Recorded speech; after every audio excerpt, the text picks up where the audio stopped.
Sana gitu dari Pekanbaru sana. Alah, sampai di Binuang, Jalan Baru Modern Panjang. Apa nama sini? Binuang, Bang. Binuang. Binuang. Kita baru ini kemari. Selama ini panduan kita cuma YouTube. Iya. Sebenarnya simpang siur juga lah di YouTube. Kadang ada yang bilang bagus, kadang ada yang bilang kurang.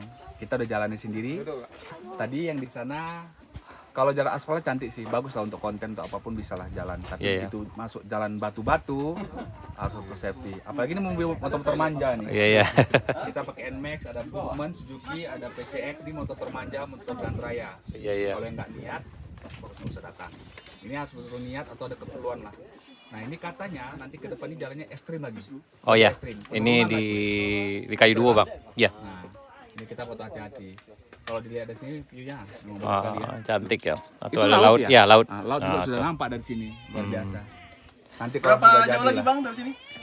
Ke bawah paling 4 kilo, Bang. 4 kilo. 4 kilo. Paling kalau nanti jalan sudah jadi, wah pasti destinasi baru nih. Ya, keren, Bang. Keren ini jalan keren. Harus dicoba nih jalan. Kalau ini nggak ada bagus tapi nggak ada bagus nggak ada jelek tapi excited namanya. Oh iya. Kanan kiri hutan. Nah itu memang juga bagus lah. Luar biasa Bang. Mudah-mudahan nanti kedepannya cepat diaspal dan jadi destinasi baru dan bisa membantu. Ya, insya Allah nanti mungkin minggu depan udah mulai pengerjaannya, Bang. Dilanjut proyek sampai, kalau menurut keterangan yang kita dapatkan itu sampai ke teraspal tuh. Jadi bisa bantu juga Iya. di sini. Ini tempat nih bagus nih kalau dikelola lagi nanti. Iya. Mantap. Makasih, Bang ya. Selamat datang. Mari ngopi dulu. Siap.